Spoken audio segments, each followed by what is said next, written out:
قدیم دور کے انسان نے ہمیشہ اپنی بستیاں پانی کے گرد بسائیں، اور جب پانی ختم ہو گیا تو اس نے زمین کو شگافتہ کر کے اپنے پانی کی ضرورت کو پورا کیا۔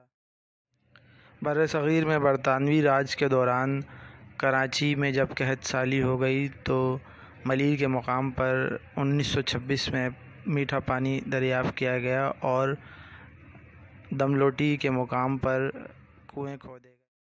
16 کنوؤں میں سے 12 کنویں اس وقت موجود ہیں اور 3 اس وقت کام کر رہے ہیں، اور جن کی مدد سے مختلف علاقوں میں پانی فراہم کیا جاتا ہے۔